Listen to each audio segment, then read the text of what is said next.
You're still watching The Pulse on the Joy News channel on Multi TV. My name is Francis Howard, and we're still talking politics today because the police CID say they'll move in to arrest presidential aspirants who are disqualified for double signatures and other infractions on their nomination forms presented to the Electoral Commission. The EC announced sometime last week that they were referring cases of breaches to the police and the Attorney General for investigation and prosecution. Well, today, the 12 affected aspirants would have to show up or be arrested. Police CID PRO ASP Joseph Benefodako has been speaking to Joy News. On the 13th of October 2016, we received a formal request or petition from the EC's office with regard to some breaches of the electoral laws. It has to do with double registration, and it has to do with some signatures which were purportedly signed by other people. So the case was referred to CID for investigation. The case was referred to us for investigation. So we invited those concerned, but surprisingly, some of them have calmed. Some we have granted bail, and investigation is ongoing, but surprisingly quite a number of them have not come. So as my Director General said, I think they have had enough time to have reported, but since they are not reporting, we may be compelled to arrest them for them to come and assist with investigation. Do you have you said you may be compelled to at the end of today, or which day?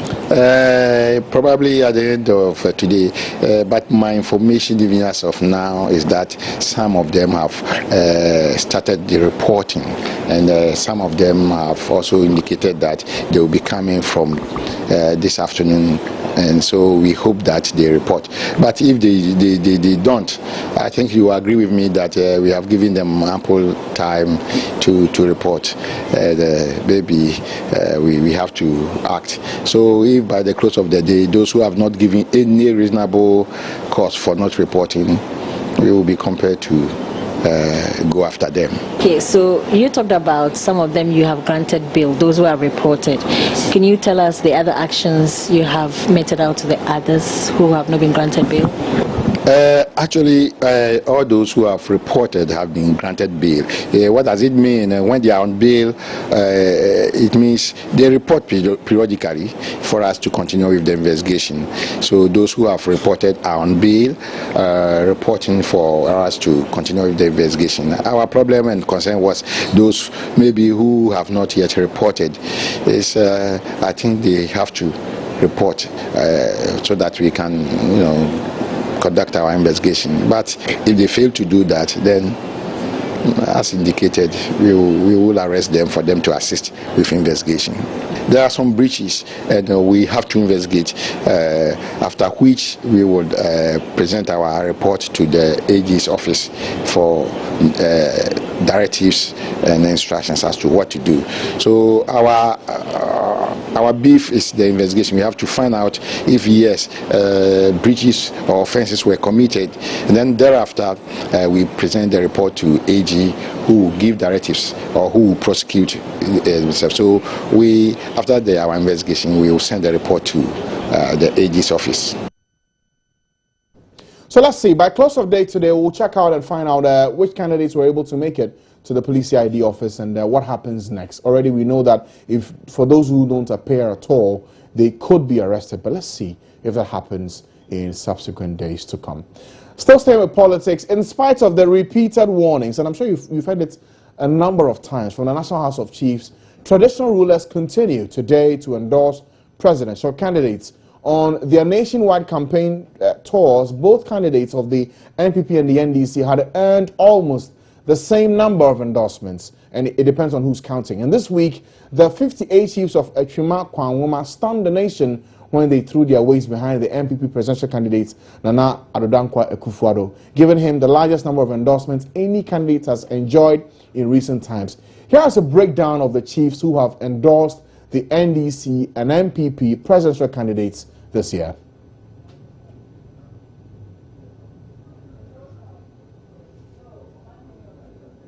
So for President John Mahama, the Omanhene of Yeji, Nana Pimapim Yao Kagrese, endorsed the president on the 4th of October this month. The Omanhene doubles as the president of the Bonafo Regional House of Chiefs. And then there was the chief of Bassa, Nana Owusu Sechi III in the Bonafo region. And he made that endorsement during the president's campaign of that region. The chief of Odumase #1, Nana Kwesi Yeboah, endorsed the president. Nana Safo Atara II, the Adontinghene of the Dodo traditional area in the Volta region, also endorsed President John Mahama. That's for the president. But for the NPP flag bearer, the paramount chief of the Tumu traditional area in the Upper West region, Koro Richard Babini Kantong VI, the chief of Tuabodom in the Bonafo region, Nana Obing Amiya Barima II, and then the chief of Garu, Naba Asuguru Akuntamwene in the Upper East region, and then the chief of Boko, Naba Asigri Azoka Abugrago II from the Upper East region. Then we learned of the 58 chiefs in the Chumakwauma area of the Ashanti region this week, speaking on behalf of the chiefs. Otumfuo Mpabuahene Nana Yao Owusu further indicated that Nanado will spearhead Ghana's development when voted into power. These were his words. He said, "This is your family. We are always with you. In good times or in bad times, we support you. We always remember you in our prayers. When we pour libation, we remember you because you are one of us." Let us all here vote for him and the NPP because he will deliver on his promises. We know him. It is our own Nana, like we do every 4 years. Let's vote for him. Those were his words of the Mpabuahene. Joining me now for this discussion on this issue of chiefs endorsing politicians in times like this is a political analyst, Joe Jackson. He's joining us in the studio today. Thank you, sir, for joining us today. Thank you. We'll also be joined on the line by Maure Hene of the Asante Hene, Nana Bafo say Shiamai Brentwood V. He will join us for some more contribution to this issue. It's a perennial matter, but can we get to the bottom of this? Considering that it is not right per our statutes for chiefs to be endorsing politicians. But let's begin the conversation. Mr. Jackson, yes, we've seen for both Nana Akufo-Addo and the president, chiefs are busy endorsing them. What's the value of an endorsement of a chief for a politician in times like this? Huge. Big. Think about it. You're talking about a rural area. You're talking about a chief who has decent influence over his people. At the very least, those who are sitting on the fence hearing the chief will believe that, well, if our chief says so, then when this party is in power, he may have a way of leveraging development into our area. And so they vote for him. It's of tremendous value. And is there any scientific proof that, look, a chief endorses, say, the president or Nana Akufo-Addo, and then it correlates into a certain number of votes in an election? You see, the tough thing is this. Most chiefs are careful enough not to go against the general, what they perceive as the general direction in their area. And so if you have a chief who thinks reasonably that in his area, one or the other of this political divide has sway, and he endorses that, then it's easy for him to come out because he is really his subjects are already standing with him. You're going to find it very difficult to see a situation where a chief will endorse a particular candidate where he does not believe, or he has reason to believe that the masses of his subjects actually don't like that candidate. But what does you see? So it's a chicken and egg situation. Okay. My subjects like the candidate already. I also like the candidate, so I endorse the candidate. It's going to be very hard to say how many more incremental votes, but at least what it does is to serve as to shore up the base of that support in that particular traditional area. Now, we've already known in the past that it's wrong for chiefs to be openly endorsing candidates. Yes. Will this ever stop? Well, until we can find a sanction that makes sense. At this moment, there's no sanction. Sorry, you said sanction that makes sense. Yes. Should it be just a sanction or the one that makes sense for everyone? Well, it has to be able to, listen, what has ever been done against a chief who endorsed a candidate? A candidate. Well, if you look around, any answer that you may get maybe when it comes to the government of the day sharing development, you may not get your piece in time. So you could be punished for it. The people could be punished for it. Well, it's neither here nor there. It's truly neither here nor there. I mean, why is it neither here nor there? We've had repeated endorsements in, for example, the Volta region of chiefs. Does that mean that when the NPP was in power, it did not send development down that area? No, it did. So it's a very difficult, at this moment, there's no real sanction. That's a rule that's not being enforced. The House of Chiefs can scream and they can shout and they can say how morally reprehensible it is, how much is against the Constitution. Well, guess what? The chiefs who have an incentive to endorse don't care.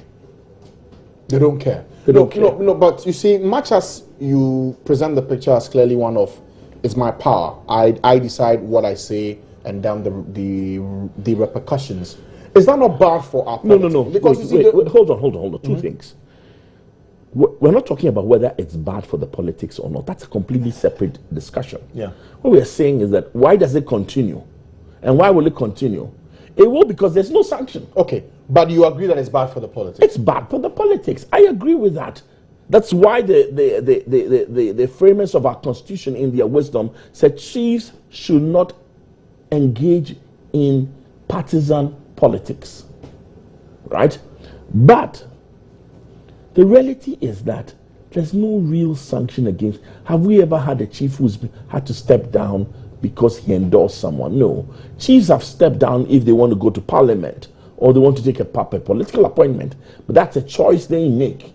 No chief has had to step down or any other sanction applied to him or her, if he's even a queen mother, because they've endorsed anyone. But does that not also speak volumes about the power that the National House of Chiefs has in matters like this? Because you say that they may shout about it, but nothing becomes of it. Then it makes the provision in the Constitution for chiefs not to engage in partisan politics, pardon my French, virtually useless. Not exactly. Parts of it are completely useless. But you cannot be a paramount chief or whatever chief and then come and say you're a parliamentarian. That will not happen. But the other side of it is virtually useless. Think about it. Can the chiefs go to, where was Nana Addo endorsed recently? And can the National House say all 58 of you were stepping you down or were sanctioning you or whatever? No, they can't. Okay. And once they don't do it, it's useless. In fact, it's going to continue. Why? Because once the announcement of 58 chiefs endorsing NPP, I assure you, NDC is working frantically to get 59 to endorse them. That's a goal. Okay, and I'm sure that contest will continue. But let's now pick the thoughts of Marehene of the Asante Nana Bafo, say, Shaman Brantua the Sixth. Thank you, sir, for joining us this afternoon on the program. Hello. Yes, good afternoon to you, Nana. Good afternoon. Thanks for joining us today on the program. We just want to find out from you, it's the season of politics. Many chiefs are beginning to endorse one candidate or the other. For you, as a chief, what do you make of this development, first of all? Thank you very much for the opportunity. Unfortunately, I'm not that much, informed as to the people who are endorsing and all that. I was informed yesterday that I'll be spoken to today, and I made myself ready. But your discussion, I didn't hear what you were talking about. Okay, well, we actually went through the list of some of the chiefs that have been endorsing either Nana Akufo-Addo of the NPP or President List of Mahama. chiefs. Sorry?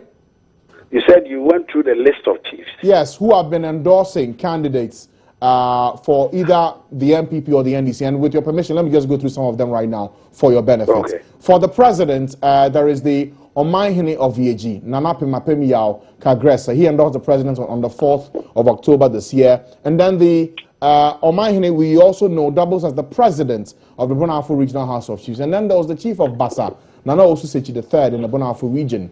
And then the chief of Udumase #1, Nana Kwesi Yeboah, endorsing President John Mahama.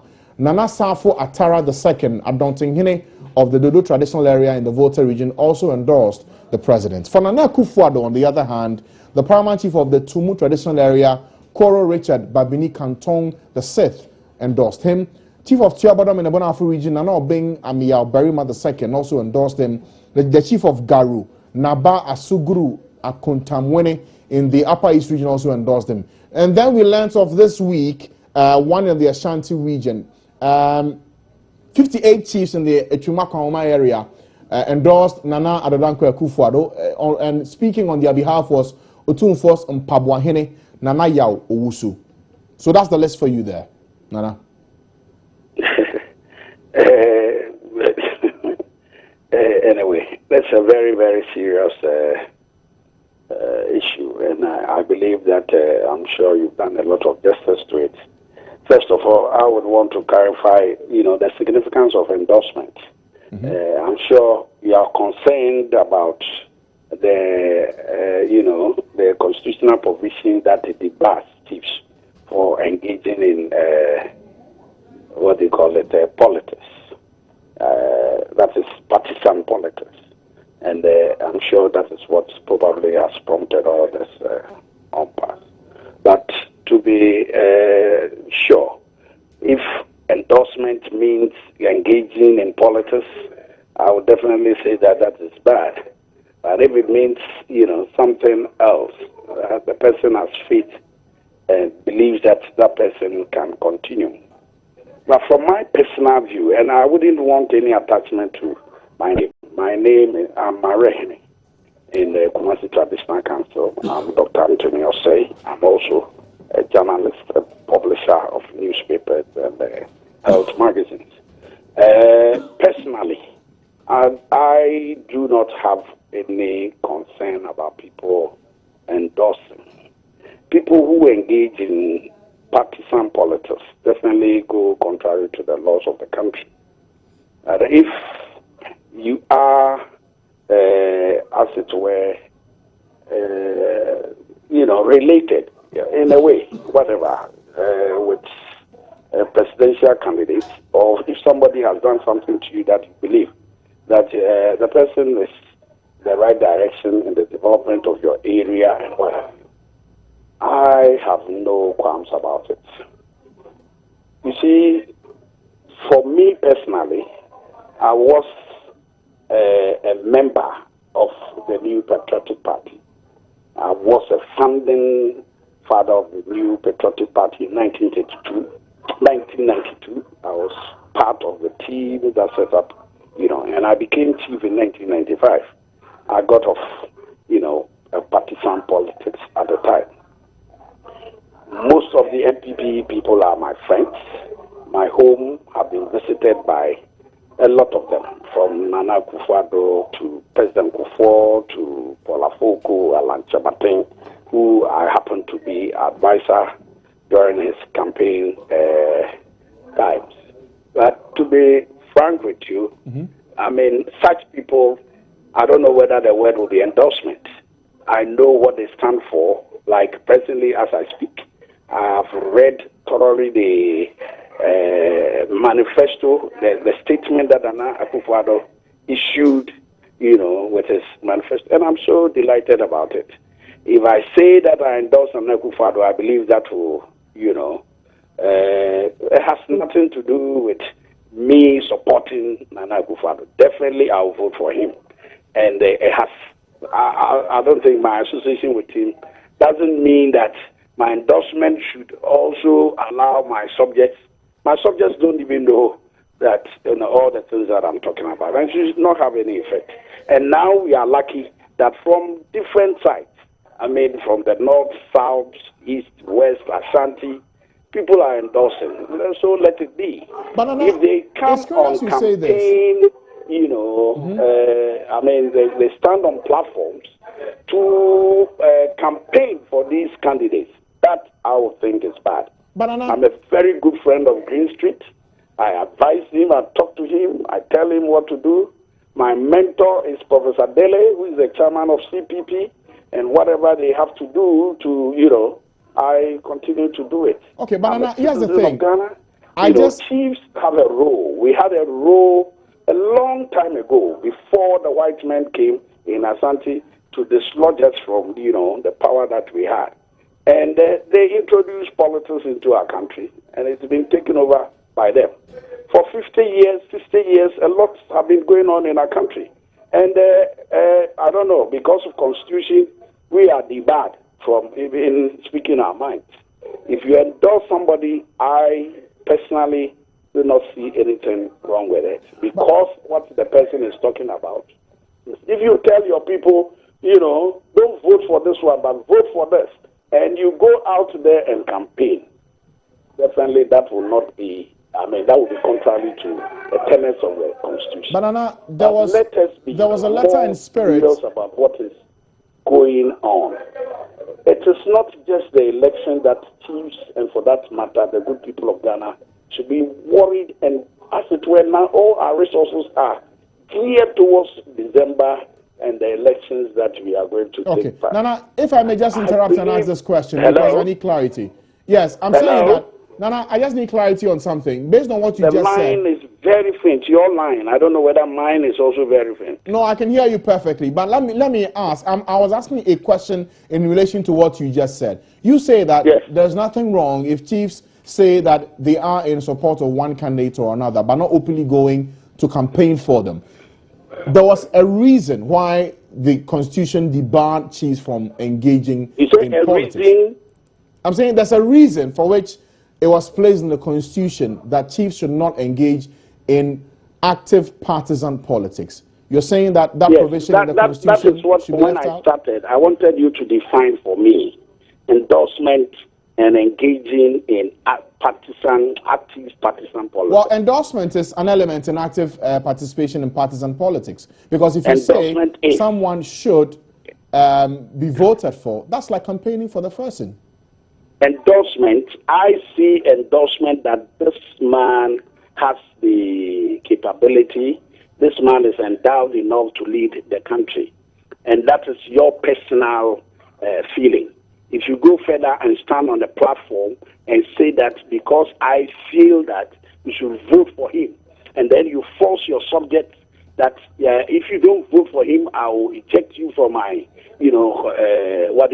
my consistency or what have you, then, you'll be going against the tenets of the But you may not telling me that somebody is my friend, and assuming he's picking a wife, and I say, oh, he's a good man, I don't think that is, going beyond there. I think active party politics is mounting a platform, going out there to campaign. But you are in your palace and somebody comes there, and the person, from chat that you are having, oh, Nana, I know you. Oh, President Mahama, you have been very good to me, and for that reason, I don't think you have to, as it were, just deny chiefs also to feel Ghanaian. We are Ghanaians, and we have every right. You don't want us to go out there and vote. I have gone out there and solicited for votes, and I know what it takes. I cannot do that now because of the position that I occupy. Okay. But telling me that in the privacy of my palace, you come and I cannot say, anything about you. And then the interesting thing is that, let me talk about myself. I wouldn't want to talk about, what people, I'm friends to virtually every side. If I know what you are doing, if you should ask my candid opinion, I don't see why the ruling party should engage in any campaign. They have everything there to show what they have done for the people. Why should they engage in a campaign to tell us that this is what I've done for you, and for that reason, sorry, not to vote cut for in. me? I'm saying that be. It's because of comments like this that some will say that the power you wield over your people, you may not tell them openly that go and vote for candidates A or candidates B, but based on who you support, those who follow you in your kingdom will decide to toe your line. Is that not bad for our politics? Yes. You see, it's very sad. As if those people that we control are children, people who cannot make. But you have wielding influence. No, we don't. We don't have that power. I cannot tell you, we don't have that power. Virtually, the power is being resides in the people. If you are a chief and the people, I'm sure you know what is happening to the Yenahini chief. Yenahini is under Mare, and I know what he's going through. We don't have that power. The people don't just sit down and whatever we say, they rise up. They get up to go and do it. I will tell you that they respect us, but that is where it ends. They respect us, and it also depends upon how you carry yourself. If you don't carry yourself well, the respect, you will lose it, and the people will turn it against you. Sometimes it may not even be, how you carry yourself. If the people feel that you are not doing for them what you're supposed to do, they will charge against you. Okay, so briefly, just before we wrap up, so for the endorsement by the Mpabwahine for the 58 chiefs, you see nothing wrong with it? The Mpabwahine was here this morning, and you see how this thing has affected him. I dare say, he did this thing innocuously. He had no intention of he was here this morning. Actually, he sat in the seat that I'm in now. And it has nothing to do with an endorsement. He believes in Nana Akufo-Addo. He definitely has no doubt about it. He's been associated with him. He knows him. But it is not like he has brought all the Achumakwa people and that you people, this is the man that I want to vote for him. He believes in him. He knows that the man will be able to. He was here with me today. His problem was to do with the attachment that Otunfo Mpabwahine. And for that reason, because he's so close to Otunfo, it has, a bearing on what Otunfo says. Okay. Please, Otunfo, Nana Akufo-Addo has been in Mensia. Otunfo has told him whatever he wants to tell him. He doesn't need Mpabwahine to go out there to tell him what to do. But Nana, is that not why these comments should not even happen in the first place? You say? Nana, is that not why, on hindsight, comments like this should not be made in the first place? So we don't get into the arena of where it is attached to and where it gets to. Comments like what? Like what Mpabwahine made, saying that Nana is a good man, he should be voted for. Oh, please. So who can say Nana is a good man? If a chief, Mpabwahine is a former deputy, chairman of the GFA, he has worked with Shell, he's an experienced person, he's a board chairman of so many companies. He cannot say that Nana Akufo-Addo is a good man. He should say what? He should keep for people to, as it were, lie about other people. Please, that is not what the Constitution is talking about. I get you. The Constitution is not talking about the fact that good people to shut up for people to say things. He knows Nana Akufo-Addo. So listen to him. If he says that he's a good man, and I will add my voice to what he said. Nana Akufo-Addo is a good man. He means well for the good people of Ghana. Nana Akufo-Addo says that read his manifesto, the statement that he attached to the manifesto, before anybody talks anything else. I have nothing against President Mahama. What he has done has everything to show to Ghanaians whether they have to let him continue. He has done what he has done is enough. He doesn't have to go around telling people that this is what I've done. I get it. If in my area he has done well, period. If he gets the chance to be in opposition, the next time he has every right to tell people that this is what I did. Presently, he has had the floor and he has done his best. Okay. Nana, thank you so much for your time today. Marehine of the Asante Hine, Nana Bafo say Shaman Brentu, the sixth, sharing his thoughts with us on this issue of chiefs endorsing politicians. Mr. Jackson, I may have to give you the final word on this. Listening to him and based on your submissions earlier, you still contend that it must stop, it's bad for our politics? He says it will continue. They have views to share. They should be allowed to express them. No, let's be clear.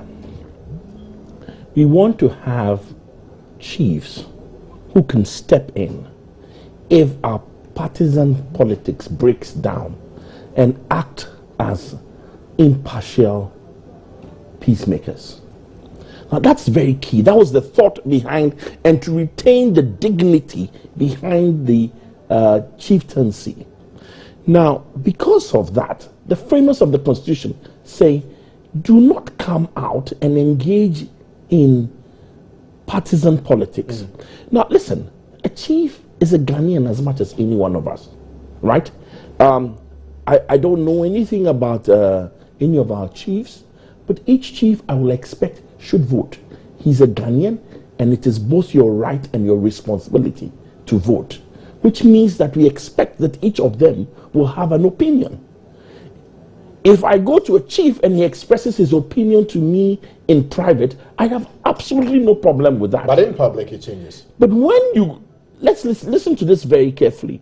When a chief in a public function says to his people, definitely, I want you to vote for this person, that is as partisan as you can get. If the chiefs don't like it, they should go and get the constitution changed. But the constitution as it is today says clearly you cannot engage in partisan politics. In the privacy of your home, in the privacy of your palace, in the privacy of meetings wherever, you can express an opinion, and we even expect you to vote. But I'll be upset if, for example, the Chief Justice of this country, in a public forum, we should vote for someone. Yes. I get the point you make. But thank you so much, Mr. Jackson, for joining us. Unfortunately, we've run out of time. But thank you for your contribution today. We are very, very grateful. He's a political analyst. Joe Jackson has really been gracious with us today in our conversations today. I'm sure you have your own thoughts to share. You can keep them coming on our social media handles on Facebook and on Twitter at Join Us. We'll go for a quick break now. When we come back, we'll hop off the politics and talk about something else. It's the month for breast cancer and breast awareness. We'll talk a bit more about that, get to understand what you can do to help in fighting breast cancer in Ghana today. Details after the break. Stay with us.